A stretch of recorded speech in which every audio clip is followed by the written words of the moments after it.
only thing we have to fear is in war. fear itself. There is no substitute for victory. Let us never negotiate out of fear. We stand undivided, forever united, fighting hand in hand for the liberty we burn, for glory and honor, for our sons and daughters, ever mindful of the lessons we've learned. Let the torch of freedom burn.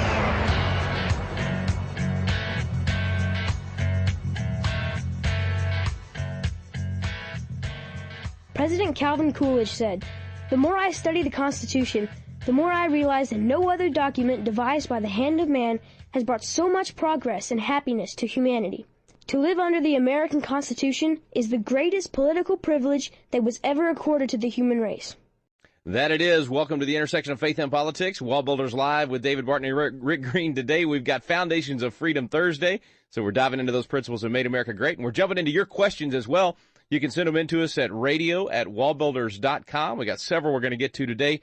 David, thanks for doing these Foundations of Freedom Thursday, by the way. I know people really enjoy this. It's like opening up your library to them in many ways because you're going back to all those foundational documents you've got. Well, it's a lot of fun because it also shows that, you know what, those old foundational documents still apply to everything that's going on today. And there's very few things that come up. As a matter of fact, we haven't had a question yet that's come up that can't be answered by some of those things out of the library. The history itself, or the Constitution, or the Declaration, or what the Founding Fathers said about certain issues. So, as the Bible says, there is nothing new under the sun, and these Foundation of Freedoms Thursday actually help us prove that. All right, well, we'll jump right into some of the questions. Our first one comes from Jeremy in Indiana. He said, in my hometown of Lafayette, Indiana, the controversial bill of the Religious Freedom Restoration Act has been signed as law. There are a lot of people claiming this law will legalize discrimination of gays from Christians. I've read this law in its entirety and could not find this.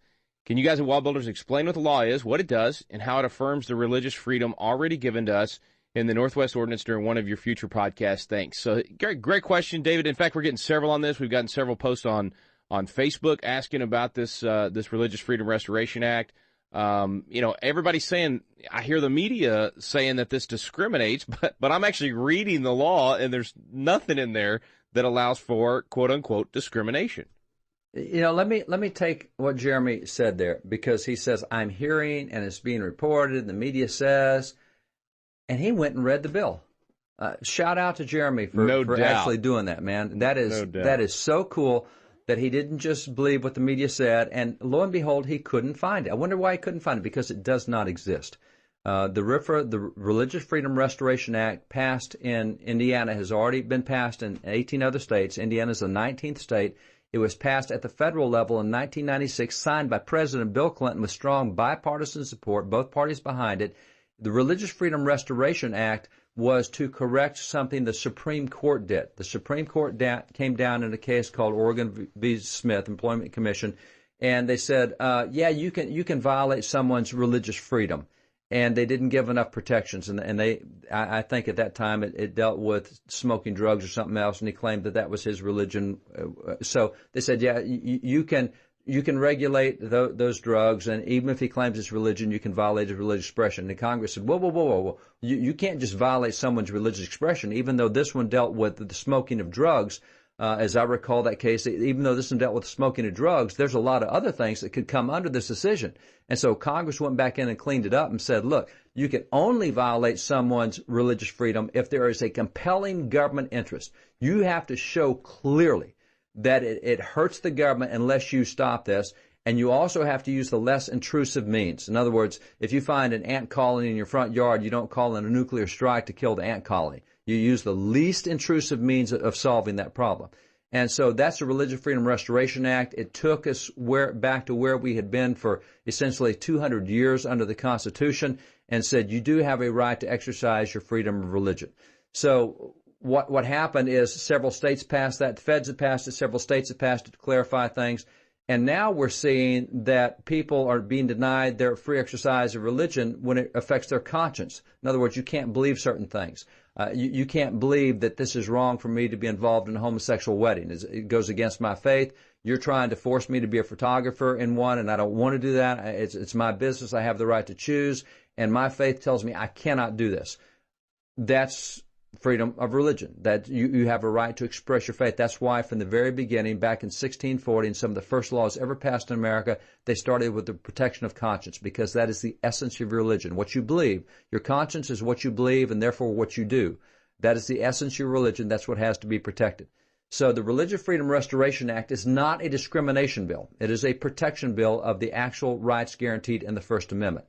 And so what happens is all these guys on the progressive left come in and they want to see if it discriminates. And I would say that the media is a discrimination bill, because they're discriminating against people of faith, saying, hey, you cannot express your faith. We're not going to allow you to believe something and act on your beliefs. You will believe what we want you to believe, and we're going to coerce you into supporting things that you disagree with. We're going to make you participate in those things. Now, that's the real bigotry here. It's not that the bill is the bigots. It's those who are protesting the bill and those who are the media who has joined in the protest. That's where the bigotry comes in. That's where the discrimination comes in. It's a discrimination against people of faith because they're not submitting to the coercion to participate. Yeah. So yeah, the whole, and that's what it is. It's coercion to. It's forcing you to do something against your conscience, rather than saying, hey, if you want to check out of this process or not participate in that transaction, you ought to have the right to do that. And, quite frankly, this is really complicity with the media and other things. We talked about last Friday, Good News Friday. It's the same stupid thing as if I looked outside of town, I pointed at the water tower sitting on those four legs, and said, that is an alien spacecraft that has just landed in our community. And the media, rather than going out to see that it's a water tower, started reporting that an alien spacecraft has landed in our community, and they get the whole community stirred up over it. It has nothing to do with truth or fact or what's actually happening. They have taken a charge and they've repeated it as if it is the truth. And, Jeremy, bless his heart, he went back and actually read the bill and said there's nothing discriminatory in that. That's right. It's a protective bill to protect the First Amendment guarantees for free exercise of religion after the Supreme Court back in 1990 messed up the traditional interpretation of the First Amendment. Congress went in under Bill Clinton and fixed that and said, now we're back to constitutional understandings. And that's all this bill does. Now, what happened is, just before last election, Jan Brewer down in Arizona had this bill, and the left community, progressives, homosexuals, they all went ballistic, and they kowtowed her off of signing the bill, claiming it's discriminatory. And they said, oh, look, it worked there. Let's do it elsewhere. So here Mike Pence, Governor Pence in Indiana, signs the bill, and they go in screaming the same thing because it works so well in Arizona. Somebody's got to take the time to research this stuff. Media, shame on them for not doing so, for reporting what's actual truth. But, kudos to Jeremy for getting this thing right. And one quick thing before we go to break, Dave, let's not forget, this is not about one particular religious issue or denomination. I mean, this protects the Amish from, being able to have the horse and buggies. This protects anybody. The Christian that has Scientists don't have to get vaccinations. Jehovah's Witnesses don't have to say the Pledge of Allegiance. Jewish and Muslim guys don't have to shave their beards. Sabbatarians don't have to work on Saturdays. This protects every single conscience thing that's out there. Quakers don't have to be forced to fight in wars. This is not just about marriage, and that's a great point you make, Rick, because this is not a bill just to deal with marriage. Now, that's the latest thing in the crosshairs, but this protects everybody's traditional freedom of conscience that goes back all the way to 1640 in this tradition, and that's what this bill does. Yeah, no doubt. We got to take a quick break. We'll be right back. Stay with us, folks. You're listening to WallBuilders Live. Abraham Lincoln said, "We the people are the rightful masters of both Congress and the courts, not to overthrow the Constitution, but to overthrow the men who pervert the Constitution."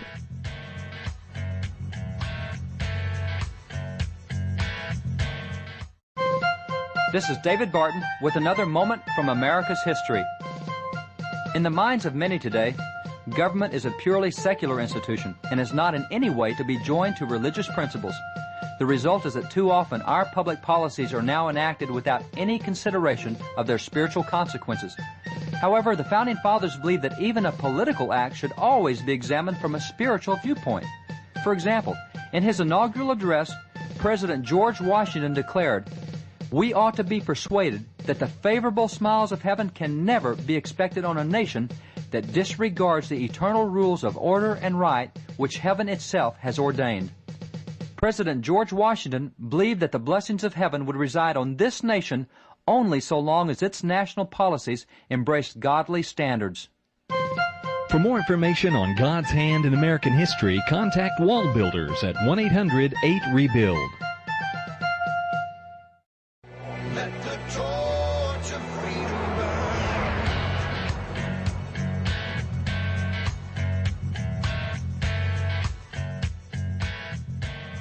Thomas Jefferson said, "The constitutions of most of our states and of the United States assert that all power is inherent in the people, that they may exercise it by themselves, that is their right and duty, to be at all times armed, and that they are entitled to freedom of person, freedom of religion, freedom of property, and freedom of press." Welcome back to WallBuilders Live, Foundations of Freedom Thursday today, diving into those principles that made America great and answering your questions about those principles. Be sure and send those in to radio@wallbuilders.com, and also visit our website, wallbuilderslive.com, for archives of our programs over the last few months. You can get more of these Foundations of Freedom Thursday programs there. I'm Rick Green here with David Barton, and we're going to take another question from you guys. This one comes from Dan. It says, "Dear David Barton, I'm writing in response to an email I got from a conservative group asking me to sign a petition asking Mitt Romney not to run for president. I thought about this and wondered if that's the best thing to do. Jeb Bush is looking to run for president. Chris Christie has been mentioned as a candidate, along with Romney. They would make three moderates vying for election. If conservatives can send one candidate to the primaries and the conservative vote will be given to one candidate, while the moderate vote will be spread out among three candidates. One of the reasons I believe Romney won the primary last election was because he was basically the only moderate, while there were many good conservatives running, which ended up splitting the conservative vote. I know you have a lot of experience and knowledge about politics. Does that make sense? Is it even possible to do?" So, David, just summary of the question makes sense. You know, that's exactly what happened in 2012. You had several good conservative candidates duking it out, and Romney was able to kind of ride that out in perfect storm and ended up with the nomination. So this guy's saying, look, what if, wouldn't it be better if you had Romney and Bush and Christie duking it out over the moderate vote, establishment vote, and then only one or maybe two good conservative candidates? Obviously, we can't control that, but what would be a better game plan there? And let's talk about presidential politics for a bit, because it'll change a lot this year. Now, you got to understand, from a constitutional standpoint, really the only thing the feds can do with presidential politics is what relates to electorals and the Electoral College. So the process of when the electors vote, that's set, the feds control that. But how the election occurs, where it occurs, the tactics involved, that all belongs to the states. The time, the place, the manner of choosing their elected officials or candidates, et cetera. Each state does that. That's why you have primaries. And if you have parties have the right to decide what's going to happen within their party. If you run outside the party, it doesn't matter what the Republicans or Democrats say, but if you run as a Democrat or Republican, you're bound by party rules. So from a constitutional standpoint, this gets back down into the territory of association. You can associate together to create political parties, the First Amendment right. You also have the right of the states deciding when the primaries will be and how that's done, whether it's by caucus or whether it's by primary. So having said all that, let's talk for a moment about the overall look at this, because as you look at 16 or 17 or 18 different Republican potential candidates that are looking at running, you can kind of split them into, as exactly as Dan did here. You can kind of say, well, you got the mods, the liberals over here. You got Romney and Christie and Jeb Bush. And I will say that Jeb Bush is not high on my preferred list, but I will also say that Jeb Bush's track record in Florida is very pro-life, very conservative, very pro-marriage, etc. I look at his staff. It concerns me, the staff that he's hired. But I will say that when I judge a tree by his fruits, what he did in Florida was much more conservative than either the other two Bushes did. So he is the most conservative of the three Bushes out there, but I don't like where he is on Common Core or immigration, etc. All right, that being said, that apart, Jeb is not really a liberal. He is what I would call more of a moderate, even though his voting record or his policies tend to be conservative. So the thought is, okay, if you can get Romney, and of course Romney has since declared he's not in, but if you can get a Christie, and if you can get a Jeb Bush in there fighting for the same clientele, because what happens typically in previous elections on the Republican side, you'll get a McCain, or you'll get a Romney, or you'll get a Dole, and they kind of run unopposed. And over on the conservative side, you got a dozen guys beating each other up, and what happens is the moderate just kind of stands off the side, and after all the blood and carnage is done, they walk in. And so that becomes a tactical consideration that has to be considered. Now, having said that, and having said, it's going to be a good thing for those guys to have to fight over there. And by the way, there's others I'd put there. Pataki is looking at running, the former governor of New York. There's several other folks that I would put over in that more not conservative camp, conservatives and less conservatives. But in doing that, people have to understand what's going to happen this year. It's never happened in their lifetime. The presidential primaries this year will be very, very, very different. And just to kind of set this up before we go to break, let me take you back to Romney. When he ran last time, he was the Republican nominee for president against Obama in 2012. And yet, if you look at the primaries where he ran, and I'm sitting here looking at them right now, in Minnesota, 83% of voters in Minnesota said, we do not want Romney as our nominee. In New Hampshire, 61% of Republicans in New Hampshire said, we don't want Romney as our nominee. South Carolina, 72% of Republicans said, we don't want him. 75% in Iowa, 75% in Missouri, 74% in Georgia, 65% in Colorado. You go, well, wait a minute. If 2/3 or 3/4 doesn't want Romney, how is it that he ended up being the nominee? And it was this way across the states. And so we'll kind of answer that when we come back. All right, we're going to take a quick break. Stay with us, folks. We'll be back in a moment on WallBuilders Live. Samuel Adams said, "The liberties of our country and the freedom of our civil constitution are worth defending against all hazards, and it is our duty to defend them against all attacks."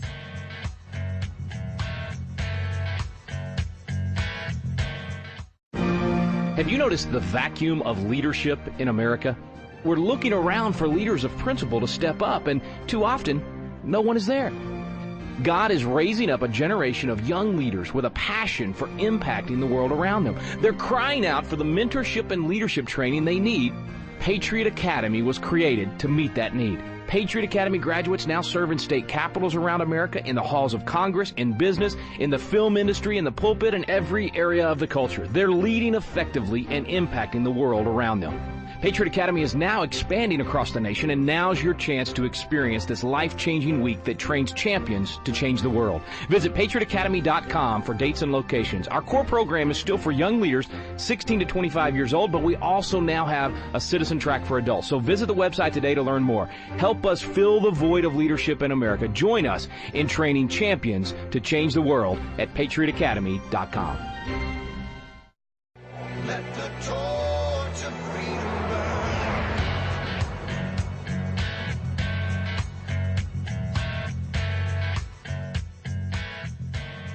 Thomas Jefferson said, "In questions of power, then let no more be heard of confidence in man, but bind him down for mischief by the chains of the Constitution." Welcome back to WallBuilders Live, Foundations of Freedom Thursday today. And we're addressing your questions. Thank you for sending them in, by the way. Send them to radio@wallbuilders.com. We're talking about the presidential race right now. David, our question was, what happens if you have several moderates that would you'd be fighting over that particular vote, or too many conservatives fighting over that vote? And you were breaking it down. Go ahead. What happens is, and by the way, on what I consider to be the conservative side, and there's a lot of folks you can put out there. You can put out Ted Cruz, you can put out Ben Carson, put out Bobby Jindal, put out Rick Perry, put out Mike Huckabee, however you want to do it. Any of those that you get, their voting record on most issues is going to be within 95% of each other. So while we like personalities, and while I know nearly every one of those guys, and some I'm much better friends with than others, and I can analyze all of them and say, here's where they're going to be weak, here's where they're going to be strong. There's something different this election that people don't understand. In previous elections, you can go into Iowa, you can win Iowa, you can get what's called earned media. In other words, 6 years ago, Mike Huckabee went in and won Iowa, and for the next month, everybody talks about how Huckabee won Iowa. Well, the coverage he got on that, the earned coverage from winning Iowa, equates to $5, $6, $7 million if he had to buy the TV time to talk about his candidacy. And then Rick Santorum goes in, and he comes out with earned media. And so for a month, they get several $1 million worth of ads run by simply talking about them on TV, that these guys won. That's not going to happen this time. The way they have done this, they have front-loaded primaries in such a way that from the time you have Iowa, within the next 4 weeks, you will have 11 primaries. So you can't go park for 3 months in Iowa and win that state and then be covered in the news for the next month talking about you as the winner. You're going to have to leave there. You're going to have to immediately go to another state, have another primary, another primary. You're going to have 11 primaries within a month, and then within the next month, you're going to have another 13 primaries. So you got to have the ability to be in, not all necessarily, but most of those states early on, like they used to do, just Iowa and New Hampshire. Now, let me explain it this way. Each of those states you have to run differently because there are different issues. I mean, I was just with some of the presidential candidates. I'm very close to some of them, and we were just looking at polling. And you have the top maybe 10 issues, and everybody in the country says these are the top 10 issues. But in South Carolina, issue number 3 in that list is the top issue for them. But in New Hampshire, issue number 7 is the top issue for them. And when you get over to Iowa, issue number 4 is the top issue for them. And so the order of these issues change, which means that in each of those states, you run your media to align with your beliefs and values and how that aligns with their number one issue, whatever that is. So essentially what you're doing is you're running a governor's race in each state. Mike Huckabee, Bobby Jindal, Scott Walker, Jeb Bush, they're going to go into Iowa and run as if they're going to be elected the governor of Iowa is what they're going to do. Well, that means in a 2-month period of time, you have to run as a governor in 24 different states. Now, how much money does it take to run a contested governor's race? And these guys are going to be running for governor in Iowa against 12, 15 other candidates. How much money will that take? And then how much money is it going to take to go to the second, third, all the way to the 24th states? You're looking at needing somewhere in the vicinity of $50 to $70 million to even be a contender, not get elected, just to be a contender in that. And this is where the mods usually have it is, somebody like Jeb Bush walks in with $200 million. He doesn't have to come in first in any state at all. All he has to do is let these other guys fight it out till they run out of money, because if they got 50 or 70 million, he's got 200 million, he'll be the last one standing. And that's how Romney got it. It's not that the people chose him, it's that everybody else got out of the race before he did. He outlasted them all. That's what happened with McCain before him. It's not that Huckabee ran out of money, and so McCain wins by default. The same thing with Bob Dole. So the way that presidential primaries work is the last person standing is usually the one with the most money, and that's who your nominee will be. So in this particular occasion, if conservatives are going to split themselves between 10 or 12 different players and send their money to 10 or 12 different players, what they're doing is ensuring that a not conservative will be the nominee standing at the end, if that makes sense. And yeah, but how do you prevent that from happening? Well, how do you prevent that from happening? A couple of ways. Is you have to start saying from the beginning who is going to be a viable candidate. And a viable candidate is the one who can raise the money. The last presidential election was a $1 billion event. It is anticipated that this election will be a $5 billion event. How much money can you raise? So I look at some of these candidates, I say, they've never raised $1 million in their life. They can't raise $100 million. Right. And as much as I like them and love them, they have shown no ability to raise money. And so to expect that you can go in and spend $500,000 in Iowa and for the next month you're going to get $5 to $6 million to earn me, it's not going to happen this time. So you start saying, all right, who's viable? Then you also start saying, all right, where are they on the top 3 or 4 issues? Because if you look across the country right now, the polling that we've seen thus far, top issues are likability. Is this person liked? What are their negatives? The next issue, and that goes for all of these 17 or 18 guys, but number one, people say, I elect a president based on likability. Number 2, I elect a president based on leadership skills. Does he have executive experience? Has he already been a leader of some state or of some major entity? Number 3, I elect them on integrity and trustworthiness. Well, look at that, and there's a lot of these guys who have no experience with any executive field in any area. They've never led a state. They've never led anything major. People are looking for someone who has that experience. So that's another thing that I can use to help call out, because I know what the voters are going to choose when it gets to the end. I don't know who they'll choose, but I know the profile of what they're going to look at. And I also know that right now, demographics make a big difference. A Republican is going to have to get 35% of the Hispanic vote to win the presidency. And it's just that simple. And I look at a lot of these guys and I know that they can't get 5 to 10% of the Hispanic vote. And I don't care what happens. I don't care how much evangelicals turn out. They will not win because of the demographics of the nation right now. So there's a lot of pragmatics I have to use. But again, I say that there's 10 or 12 of these guys that are out there that have beliefs that are very consistent, very close to what I have. And if I choose any one of the 10, I'm going to get a 95% same voting policy pattern. I'm going to get the same Supreme Court justices. I'm going to get the same response to the IRS and Obamacare. So now I'm looking for viability. So that's why having Romney and Jeb Bush and Christie and others, kind of fight on the other side helps, because it reduces some of the money they have available, just like it does for conservatives. But if conservatives are going to all get in there and beat each other up, then they're going to guarantee that whoever has the most money is going to be the nominee. Do you think there's any chance of some of those higher profile conservatives coming together and deciding not to run and backing other ones, or maybe that happening soon instead of after Iowa, maybe in the Iowa caucus this summer instead of in the Iowa the Iowa straw poll this summer instead of the caucus in January or whenever it is? I think what you'll see is starting about November, you're going to see a lot of national conservative groups come out saying we've joined together and this is our preference. And they're going to try to help direct some of their clientele and constituency to what they perceive as the most viable conservative candidate. And don't think that viability means they're not conservative. They're looking for conservatives who are viable, but they're going to say to their people, hey, we think all of our conservative groups need to get behind this conservative and help push them all the way through to be the nominee at the end. Yeah, it's going to be interesting. It's going to be interesting and exciting. The good news is there are some great conservatives out there that are viable, so looking for good things this year. Thanks, folks, for listening today. You've been listening to WallBuilders Live on Foundations of Freedom Thursday. Thomas Jefferson said, "The Constitution of most of our states and of the United States assert that all power is inherent in the people, that they may exercise it by themselves, that it is their right and duty to be at all times armed, that they are entitled to freedom of person, freedom of religion, freedom of property, and freedom of press." We stand undivided, forever united, fighting hand in hand for the liberty we burn, for glory and honor, for our sons and daughters, ever mindful of the lessons we've learned. Let the torch of freedom burn.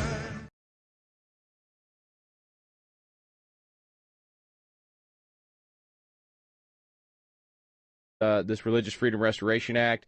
Everybody's saying, I hear the media saying that this discriminates, but I'm actually reading the law, and there's nothing in there that allows for quote unquote discrimination.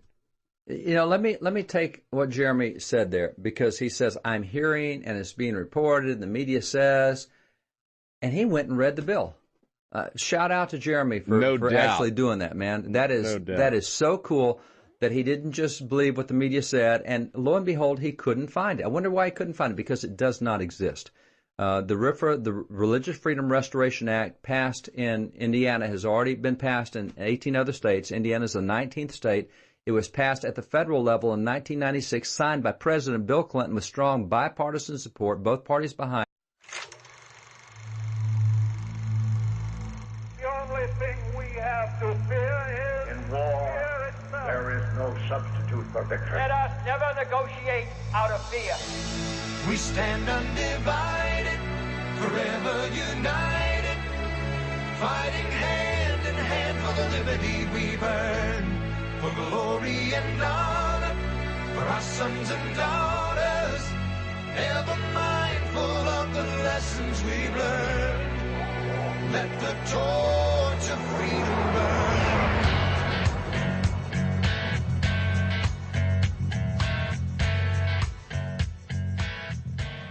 President Calvin Coolidge said, "The more I study the Constitution, the more I realize that no other document devised by the hand of man has brought so much progress and happiness to humanity. To live under the American Constitution is the greatest political privilege that was ever accorded to the human race." That it is. Welcome to the intersection of faith and politics. WallBuilders Live with David Barton and Rick Green. Today we've got Foundations of Freedom Thursday. So we're diving into those principles that made America great. And we're jumping into your questions as well. You can send them in to us at radio@wallbuilders.com. We got several we're going to get to today. David, thanks for doing these Foundations of Freedom Thursday, by the way. I know people really enjoy this. It's like opening up your library to them in many ways, because you're going back to all those foundational documents you've got. Well, it's a lot of fun, because it also shows that, you know what, those old foundational documents still apply to everything that's going on today. And there's very few things that come up. As a matter of fact, we haven't had a question yet. The Religious Freedom Restoration Act was to correct something the Supreme Court did. The Supreme Court came down in a case called Oregon v. Smith, Employment Commission, and they said, yeah, you can violate someone's religious freedom. And they didn't give enough protections. And I think at that time it dealt with smoking drugs or something else, and he claimed that was his religion. So they said, yeah, you can regulate those drugs, and even if he claims it's religion, you can violate his religious expression. And the Congress said, whoa. You can't just violate someone's religious expression, even though this one dealt with the smoking of drugs.